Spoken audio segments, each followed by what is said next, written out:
cadeau ou fardeau, Toastmaster Marvin Jean-Pierre, Toastmaster Marvin Jean-Pierre, cadeau ou fardeau? Messieurs et dames, je suis un homme béni. J'ai déjà vu en rêve le prénom de ma future femme. Il ne me restait qu'à la rencontrer. Et me voilà pour la première fois à une réunion virtuelle de club à Toastmaster International.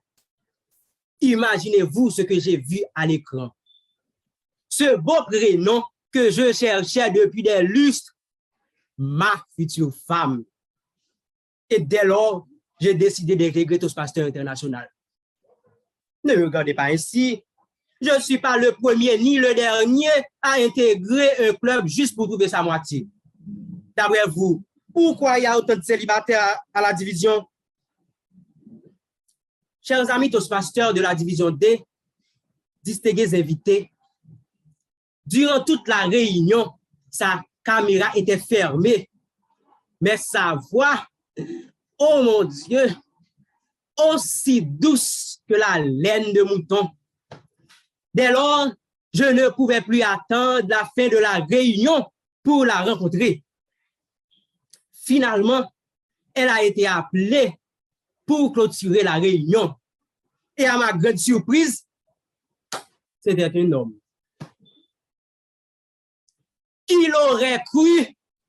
Un homme avec un prénom pareil, Juliotte. Moi qui m'imaginais déjà en train de pique-niquer avec ma moitié, en l'appelant Juju, veux-tu dire Juju? Lolotte. Je suis tombé des nues. C'est là que j'ai pris conscience que prénom peut être aussi bien un fardeau qu'un cadeau. Parce que nous le savons tous, notre prénom, nous ne l'avons pas choisi. Tout au long de ma vie, cela fait environ 50 ans, j'ai rencontré pas mal de gens avec des prénoms bizarres, originaux. Et de ma quête de toujours comprendre pourquoi, j'ai élaboré pas mal de théories sur comment ces parents se sont entendus sur de tels prénoms. Vu mon expérience en élaboration de théories, j'ai pu les classer en 3 types, mes amis. En premier lieu, il y a ceux qui vont nommer leurs enfants par rapport à leurs activités préférées. Par exemple, quelqu'un qui aime la maçonnerie aura probablement un fils qui s'appelle Maçon. Ou un cultivateur de riz. Bon, là, je pense que tout le monde connaît l'histoire. Ce sera Sheila ou la Crête. Un ancien garde du Palais national nommera sa fille Gardenia. Ou encore, Coutard, parce que sa mère aimait rester tard le soir pour coudre. Nous avons ensuite les parents protecteurs ou superstitieux. Par exemple, une mère qui va appeler son 7e enfant 7 en croyant que cela allait l'empêcher d'avoir un 8e. Ou encore, Wokoson en espérant que l'enfant sera béni comme Wokosifre dit. Pour les parents protecteurs, n'en parlons même pas. Pour protéger leurs enfants, ils sont prêts à tout. Comme donner un prénom original à sa fille juste pour l'éloigner des garçons. Donc, les prénoms comme Alexandra, Patricia, Carlyle, Anne. Vous savez maintenant pourquoi vous êtes encore célibataire à 40 ans. C'est la même chose pour Toastmaster Juliotte. J'ai cru comprendre parce que j'ai fait des recherches après cette déception. Étant petit, les sorciers du village voulaient le manger. Et le seul moyen que ses parents avaient pour le protéger, c'était de lui donner un prénom de fille. Nous savons tous que les recettes des sorciers varient en fonction du sexe de l'enfant. Enfin, il y a ceux qui sont impossibles à cerner. On ne comprendra jamais la raison pour laquelle ils ont donné ce prénom à ces enfants.